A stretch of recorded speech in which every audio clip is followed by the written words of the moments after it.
Today I have another edition of my project bin, and I've got a bunch of project models, some new additions, and some new tools and things to go over. First up, I've been making some small adjustments to a locomotive I revived recently, which is this Bachmann track inspection car, and by recently, it was probably a week or two ago.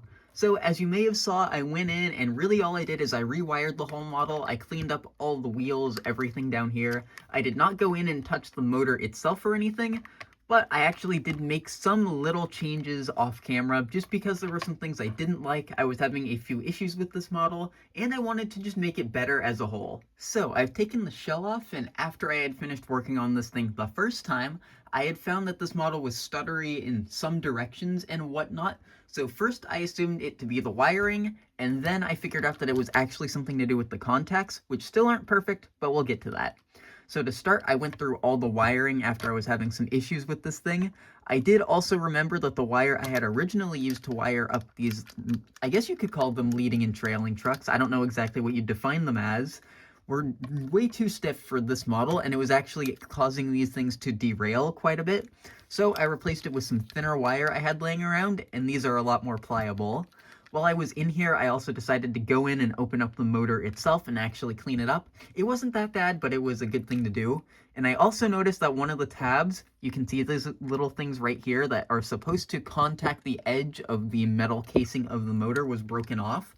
So what I did is I just completely snipped it off since it was sort of making contact, and replaced it with this green wire, which I wrapped around, and that actually seemed to help the issue. I also replaced these screws up top just in case. And then that sort of fixed the issue, but it didn't absolutely fix everything, so I went and took a look at that one contact. As you can see, I've adjusted this just a little bit. I think this wheel is where most of the model's power is getting picked up, and as you can see, it can spring back and forth just a little bit, which is exactly what I wanted. It was adjusted to the point where it would only sit on one side, sort of like that, and I think that may have been inhibiting the flow of power, but I'm not really sure. I've cleaned up all the wheels the best I possibly could. I polished them with a new tool that I'll show you a little bit later, and I still can't get it to run just perfectly. So I don't know if I'll keep this thing long term. It does run really well in some specific circumstances, but on some loops of my big circular track that I have, it doesn't seem to run very well. So it's sort of an intermittent issue that I can't quite narrow down, but I think it's probably got something to do with the way this thing picks up power, as I've had a few of these in the past and it's been an issue before. In the video where I went about reviving this model, I also tossed in the idea that I could clean up, repair, and repaint this old original shell, and I don't think I'm going to do that. One, because this chassis doesn't run absolutely perfectly. It runs really well, but it's not exactly as I would want it to be. And the shell itself is also in pretty rough shape. As you can see right here, if it'll focus, this little piece right here is actually cracked. That would be very difficult to fix. There's some pretty big scratches going around the model itself. It's missing a hatch up here. The paint is quite faded, and over here you can see it's kind of warped. Inside the shell, I don't know if you'll really be able to see it, but on some little bits, especially on the glass, it's been melted where the motor's gotten hot in the past. So I don't think this is a model I'm going to keep in the long run. I've gotten it operable to about the point where I want it to be. There's still a little bit more adjustment I would like to do to this model to see if I can get it to run perfectly, but I don't think getting it to run absolutely perfectly is going to happen. But at the end, I'll show you how this thing runs. There are actually two new tools that I use to work on that Bachmann track inspection car. The first of which is concealed in this case, and this is what I use to clean the wheels. In here, this is a mini rotary tool. It's not going to be anywhere as good as a Dremel or anything, but I use this to clean up the wheels on that one track inspection vehicle. I've also used it as a little teeny tiny power drill, which for some really small stuff actually seems to work really well. I'm pretty happy with it. Here's all the attachments and things you get with it. Again, it's not the best of the best, but for the basic little repair stuff that I do, since I don't really do anything that needs a full-on complete Dremel, I think this will actually work really well. I'm happy with the way it's worked so far, and I think I can get a lot of use out of this. The other tool I got, which I used quite heavily on that track inspection vehicle and on several other projects which you'll see later, is this new helping hand set. While it doesn't really fully fit on the screen, this is a huge improvement over the one I used to have, which I will bring up. It's this right here, for one simple reason. If I try and bring these down and set it in a position like this, it actually has a little bit of a memory. So it makes setting this thing up to solder wires pretty difficult, and it's in some cases pretty useless, which compared to this tool where I can just kind of bring this down, if you bend it just right, it'll stay exactly where you want it to go. It makes a huge difference, and it's been a really big help. It's also nice having these little things right here, which are for, I believe, circuit boards. They work really well when attempting to wire in DCC decoders. A lot of them have little slots you can set onto these, and it actually helps keep the decoder in place, which is really nice. The other thing that's nice is, unlike my old helping hand set, this one's actually magnetic. These aren't fixed in place, so I can move these wherever I want them to go, just to make sure they're absolutely perfectly positioned for whatever I'm working on, which is really, really nice. It's made working on wiring and whatnot so much easier on the many projects I've actually worked on in the past few weeks. One of those projects actually happens to be this, my West Side Lumber Shay. This is a model that I've had sitting around for a while that I needed to get working on. This one actually did not run. I got it with cracked gears, so what I did is I replaced it with some Northwest Shortline parts, and that made a pretty huge difference. I did some fresh wiring in there, which actually looks pretty nice. But the main issue was the wiring between the new motor and the decoder, which I've actually cleaned up, and now it is connected firmly in place, and this model actually runs. There's still quite a bit to do. I do want to adjust the wiring, the position of the decoder itself, and there's some little detail things that this model is going to need some work in the aspects of. For one, the headlight itself has broken off completely. I have the bulb and everything in place, but it just disattached itself from the model, and I didn't really like the headlights these MDC Shays come with from the factory, because they're like a very bright blue LED. So I'm thinking I need to swap out the housings completely, and there's a bunch of other little stuff around these models that's going to need attention. So it runs, but this is absolutely nowhere near a complete project. This Shay is still having some electrical issues as well. I was running it for quite a while with my other two Shays, essentially having a triple header of Shays, which was kind of fun. And at one point, this engine just kind of decided to stop picking up power. I don't know exactly what had happened with it, and then it was working sporadically. So I've got more issues to figure out with this thing. But it does run, the gears have been replaced, so that's a pretty huge step forward, and it's got some good clean wiring from the trucks to the actual locomotive itself, which I personally think is a huge issue on these MDC Shays. Before I go much further, I did want to mention one other new addition, which is my phone. I've upgraded my old and outdated phone to something much newer. It's got better recording capability, and I think it's going to make a huge difference in how my content and all that looks. It actually seems to focus so much better than my old phone.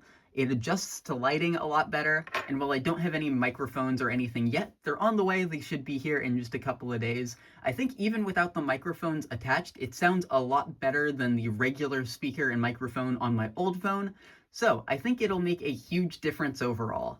Going back to models, I have a new piece of rolling stock, which is quite expensive to show you. This is my new Broadway Limited Union Pacific power car.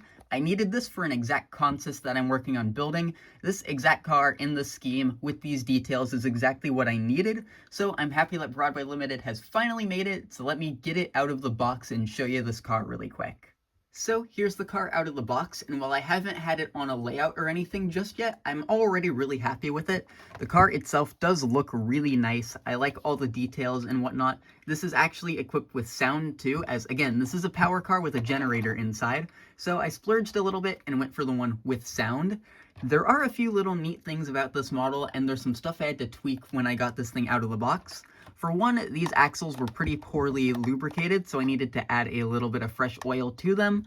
This was the exact same thing with my other Broadway Limited business car that I got, so I don't know if this is a BLI thing or if I just randomly got two cars that didn't have very well lubricated axles, but I fixed it. It wasn't very difficult. I also had to adjust the coupler heights, and on this car, it's a very weird setup for couplers. The coupler itself is fixed in place. It looks like a KD5, which would usually have a centering spring, but it's fixed. The entire coupler box, I think you should be able to see right here, the whole coupler box itself moves with a little spring in there. I think this might actually work really well. I do have one small concern, which is when you pull the car or add any slack to it, the coupler moves a little bit, so I don't know how well that'll play out. I might end up replacing this with like a KD box or something at some point, but for now I'm going to leave it alone and see how it operates on an actual train. The other little complaint about this car I have is that these antennas up here are just really thin plastic, and I do fear that they'll break really easily. I'm going to be quite careful with this car, but still, that seems like something that maybe should have been made out of brass or something like that, especially with the price of the car. And the other thing is that these diaphragms are just plastic. They aren't rubbery or anything like that. They don't move, they're just fixed in place plastic. But other than that, I think this is a really, really nice car, and it'll be a really good addition to the consist I'm building. Next up, I have two locomotives which I put new decoders into, and that turned out to be quite a hassle. The first of which is my Norfolk Southern Athearn Roundhouse Dash 9. Technically, it's not a Dash 9. Athearn didn't make any actual modifications to this thing to make it what it actually is based on the road number. It is whatever an AC44C6CF is. I really have no clue. I think it's some sort of rebuild, but Athearn essentially sold these as just a cheap Dash 9. And then we also have my MTH CNW Dash 9. So I think about a year and a half ago, I got a bunch of little detail parts, decoders, and even some brass engines for free. And I got a bunch of Tsunami 2 decoders left over from that, which I just kind of wanted to use up. These aren't the nicest engines in my fleet, and I don't anticipate on keeping them forever, but I decided I wanted to put sound in both of these units, and that turned out to be a bigger hassle than I thought. So, how this originally started is I had one of these Tsunami 2 decoders that was essentially a 9-pin plug-in decoder, sort of like a basic Digitrax decoder, and the other one which was a full-on circuit board. And for whatever reason, without checking this MTH unit, which I know MTH units can have some weird wiring, I just decided the 9-pin one needed to go in here, and the regular circuit board one needed to go in there, and I was quite wrong. When I got to the Roundhouse Dash 9, which is one of my first ever brand new engines, I'll talk about that in a little bit, I had essentially no issue putting the 9-pin decoder in. It was a pretty easy wiring job and wasn't anything too insanely complicated. But then I opened up this thing and found a whole world of crazy wiring. Essentially, there was a whole bunch of random circuit boards and stuff. I didn't want to disrupt them, so I took the 9-pin one out of this unit and then wired it directly up to like a 9-pin to 8-pin socket connector that I had laying around and plugged that straight into here, and that seemed to work just fine. Which means I had to cut out all of the connections I had made on this engine and wire in the circuit board. So it was a pretty big hassle. I'll show you inside of this model really quick. But I got everything taped down, it's all wired up.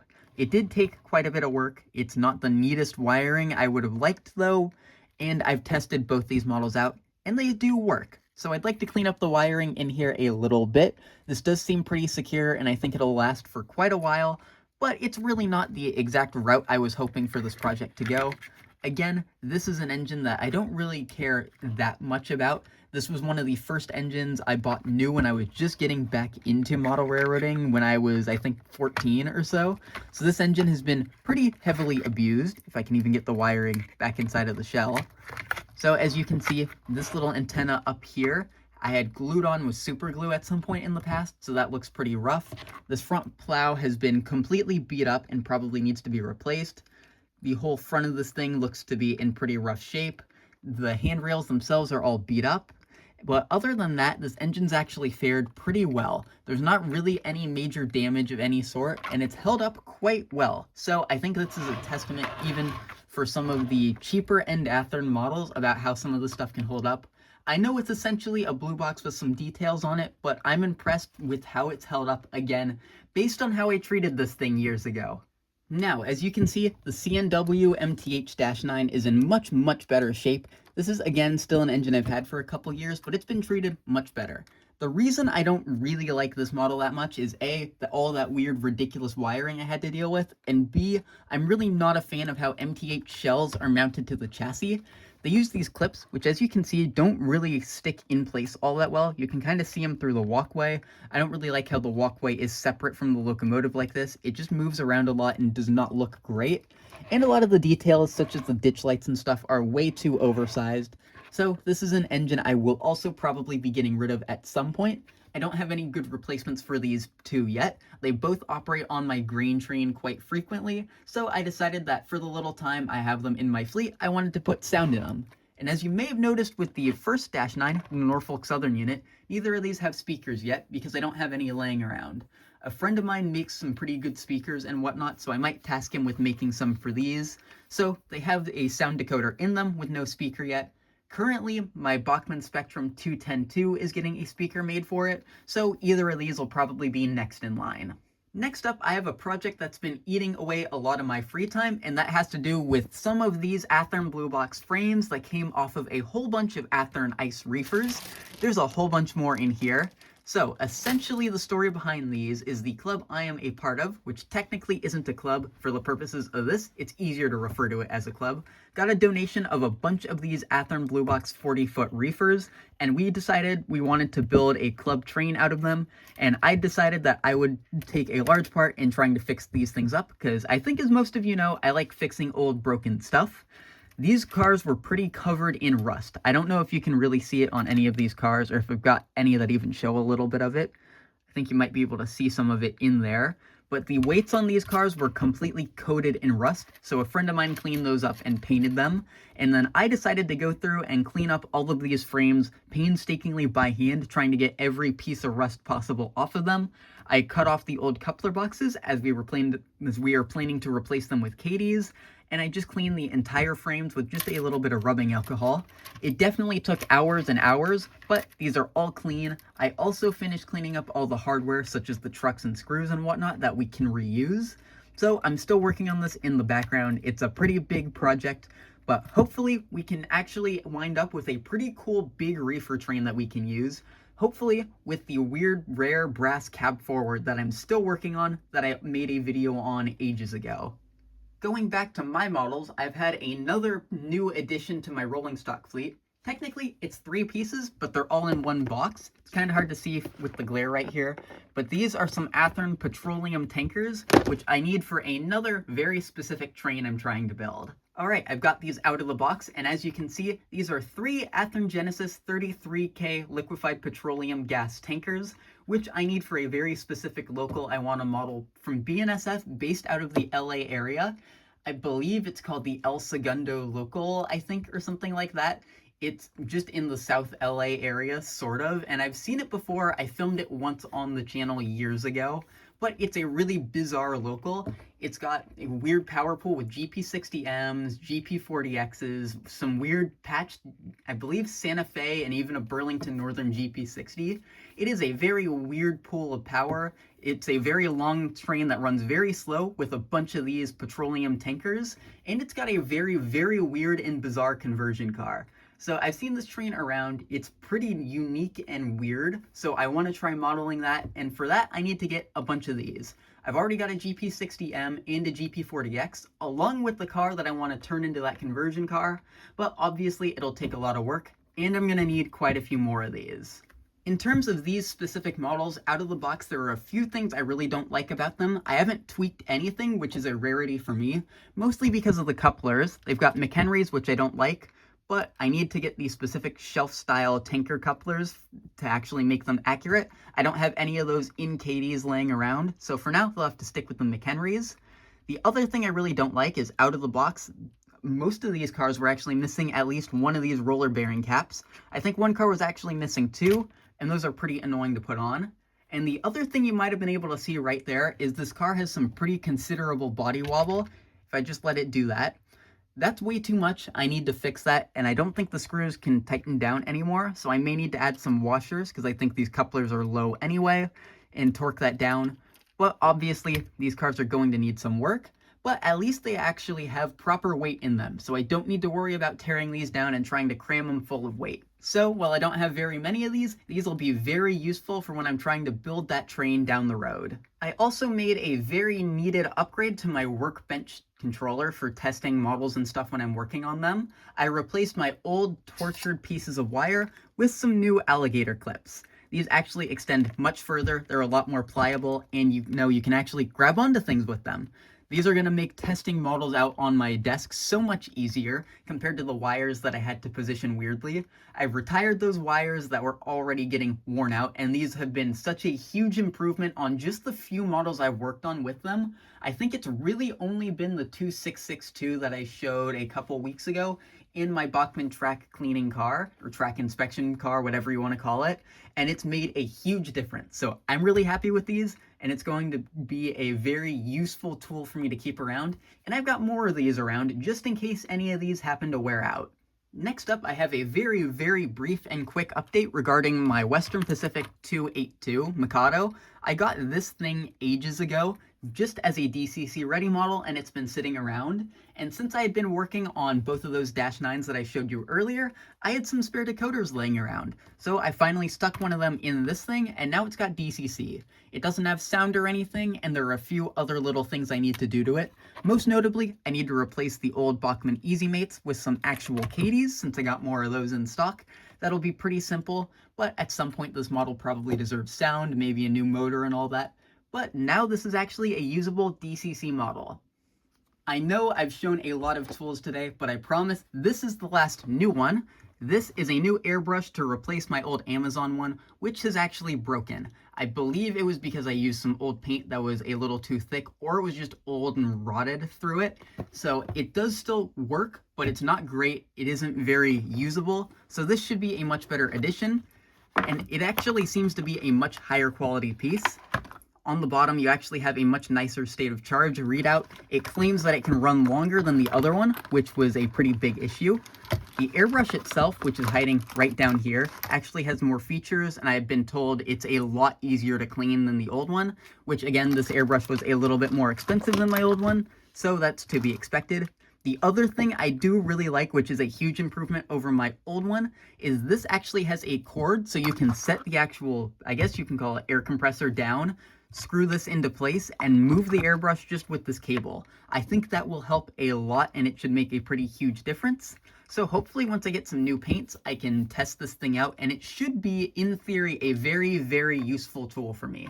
Now I've got one final new piece of rolling stock to show you, which I actually got for free. This is an Athearn Blue Box Southern Pacific TOFC car. This one was actually in kit form, and I was given it for free. It actually had all the metal wheels and everything you would need to build the car short of the Katies in there, and I built it up. I don't really have anything else for this to go with, but it should definitely fit with some of the power that I have in my fleet, specifically my Union Pacific GP9s. So I'll definitely find some use for this thing. Maybe I'll get another one, maybe I'll get some trailers. I don't really know yet, but I can definitely use this car. Before we test out that Bachmann track inspection car, I've taken my phone off the tripod just to show you some little stuff I've done to this loop of track. As I mentioned, I think it was the last time I did this, I was having issues with the track work on this outer loop and needed to switch to the inner loop. Well, just the other day I went in and I replaced 4 pieces of track on this outer loop. I replaced that, and that. The issue with these is the way that this track was originally built. I can actually show you an instance of this over here. The track nails were nailed down way too far, and it actually broke some of the ties of the track. And over here, specifically this piece right here, originally, we had, I think it was this piece and both of these broken, and it had gotten the track way out of gauge.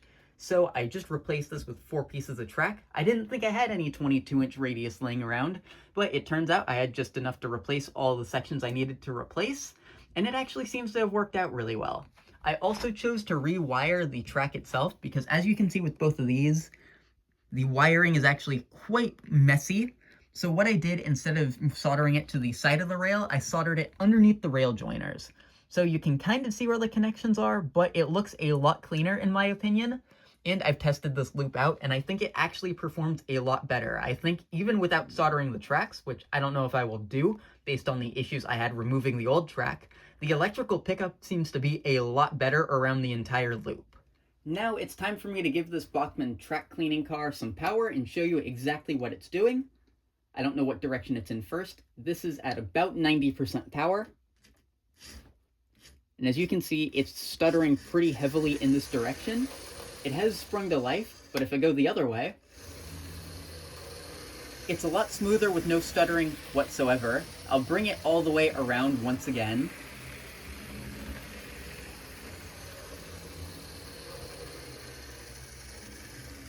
And as you can see, that way with the cleaning tank forward, it runs perfectly fine, and it had a few issues running backwards. As you can see, it's still stalled out. But if I flip the model itself around, this is the very weird, bizarre thing. Now that it's fully set up on the track, I'll give it power again. And as you can see, now it's having issues going in the direction of the cleaning tank. but if I flip it around and let the model run forwards, it runs perfectly fine. So I really have no clue why exactly it would be doing that. I've gone through just about everything I can think of, but I've got no clue why it would only want to run in one direction of my loop. It's one of the most bizarre things I've ever encountered. But I suppose this model is still usable. You just have to run it in this direction and only this direction. So that's it for today. If anyone does know why this track inspection vehicle would be behaving like that, please do let me know. I've tried just about everything I could possibly think of, and so far I've come up short.